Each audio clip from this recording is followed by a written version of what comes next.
jail. No, she's out of jail. She works for Telstra. It's all good.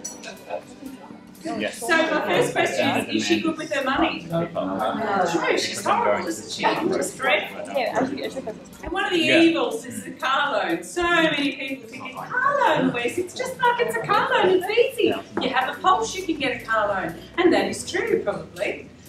But it's a bit of a trap because then you end up with this nice big fat balloon and no way to pay it. Or that's often the case that people end up with these lingering car debts that are just draining them down. Be very wary. Okay, guys, what suggestions have we got for Martha? Go, Glenn and team. Les, what have you got for me? Yeah, as I said, she can sell the property and buy a property that has a shop front downstairs and residential upstairs. So combines both together because she's got a reasonable amount of equity in that property. Yes. Reduce the credit card limit. I think we should just take it off, really. What do you think? And pay out the car? Yeah. We'll leave it rock on and rot on, but hopefully, you know, I'm a bit worried about her being able to sustain it if she goes and opens her. So, the other option to her, what's another option? Take it to probably about 80%. Yep. From there.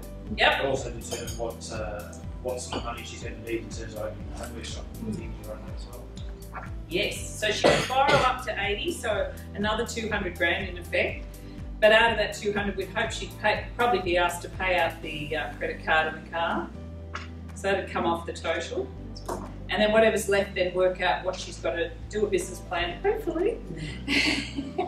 Yeah, go, Jen. Well, see, I said, if she consolidated everything, consolidate all the loans, yes, and increase the loan to the top 80%. Yep. On that, you said, you know, for 500,000, she was allowed 400. Yes. So that left her, if everything was paid out, credit card and car loan, my calculations came to that she had 150k to have, you know, enough equity to get the business started, 22,000 cash, you know, to run as a buffer. As a buffer.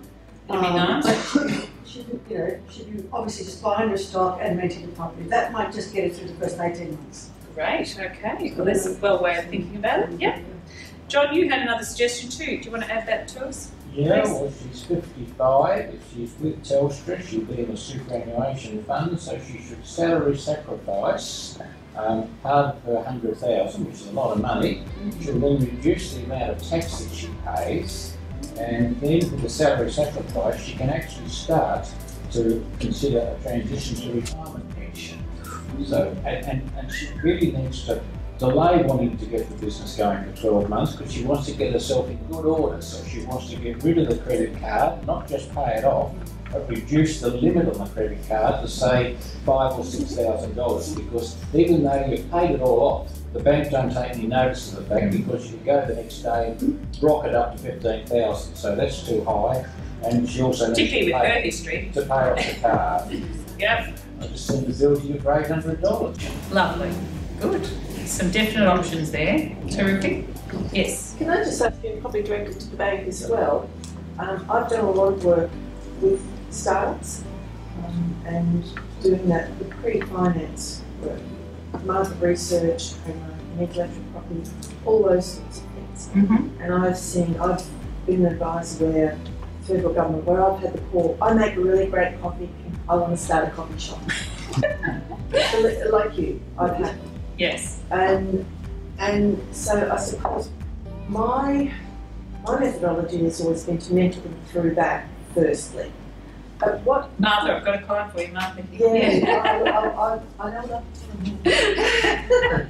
At what point do financiers say, well, what's the market research you've done? Who are your competitors? Where's your business plan? Where's your marketing strategy? You know, where do you... If you're going for a business loan, that's the difference. If you're going for a business loan, very early, because they're going to want it all up front. And the other thing that really would love to see, I'm sure Andrew will have more to say on this, is that you have some experience or in that area of work. Because people go, oh look, I've always worked as a childminder, but today I want to go open a florist. Goody gumdrops, could you go work in a florist for 6 months and show us that you know what you're doing? But people too often go, yeah, but it's a passion. I have passion. Love passion but prefer money. What about you? And I know money doesn't keep you warm at night, but go, Andrew, what do you think? When do people come to you? When you're 15 years of commercial experience, do you want to share with them? I was going to say, so you hit the nail on the head. It's the business plan. If you're looking to borrow for business purposes, the business plan is so crucially important. Yeah. We need to understand that you did just wake up one morning and decide to go to the coffee shop. You want to see what research you've done around, around the business, where you're going to be, what the general market's like, what sort of demand is likely to be there, what sort of competition you've got. We want to see projections as far as you've done some actual research around the numbers. You understand what the numbers are likely to be, not just my business is going to make 100 grand a day, therefore I'm going to turn in X number of $1 million in the first year. So it's going to need to be researched. The most important things is the assumptions behind those numbers. So on what have you based those numbers? And not just your own private. Literally not just numbers that you've just made up out of your coffee cup. I'll show you some places where we can get into. The more detailed business plan you can do, the better. When I was so with my, I love those comments. So with my commercial bank, I was less back 7 years now, for 20 years before that. So I've sort of seen London, but it's not that far away. They were really, really good as far as yes, and it's the old catch-22. Everyone loves to bag banks for charging fees. They charge you about $1,500 to $2,000 to put a business plan together, but they do the research for you. So you sit down with them, spend a lot of time with them. They actually will help you put together a detailed business plan.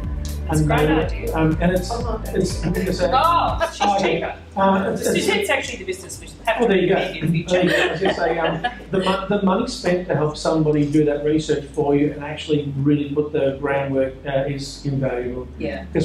Someone professional looking over your figures is so important. I mean, from a banking point of view, the key is the credibility behind your business plan. Okay, so what about John? Thank you very much, team, both of you. John and Betty moved into mums. What are issues these people going to face? No, There's a mother-in-law involved.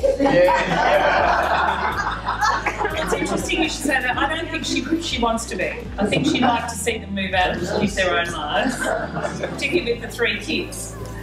What's your view?